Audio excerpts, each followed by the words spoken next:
নমস্কার দর্শক বন্ধু, তো বকেট নিয়ে একটা বড়সড় আপডেট এবং খবর কিন্তু বর্তমানে কিন্তু চলে এসেছে। তো সেই সব আপডেটস এবং খবরগুলি এই ভিডিওতে আপনাদের সঙ্গে বিস্তারিত আলোচনা করছি।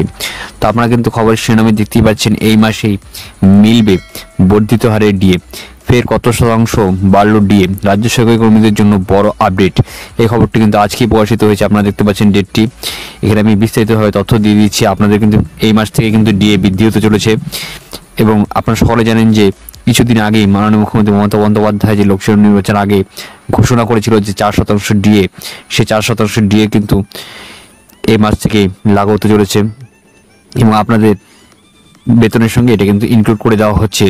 বিগত সময়ে 3 দফায় ডিএ পর 14% মহার্ঘ ভাতা পাচ্ছেন রাজ্য সরকারি কর্মীরা, কিন্তু বর্তমানে এই ডিএ কিন্তু সন্তুষ্ট নয় রাজ্য সরকারি কর্মচারীরা এবং তারা কিন্তু কেন্দ্র সরকারের হারে ডিএটা চাচ্ছে এবং সুপ্রিম কোর্টের কেস চলছে, কিন্তু বারংবার সুপ্রিম কোর্টে কিন্তু সেই কেসটা কিন্তু পিছিয়ে যাচ্ছে এবং পিছিয়ে যাওয়ার ফলে কিন্তু অনেকটা দেরি হচ্ছে। এখন দেখা সুপ্রিম কোর্ট থেকে কি রায় দেয়।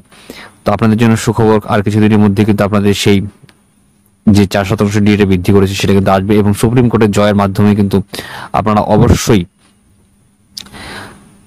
আপনাদের যে ন্যায্য দাবি এবং কেন্দ্রীয় হারে ডিএটা অবশ্যই পেয়ে যাবেন। ধন্যবাদ ভিডিওটি দেখার জন্য।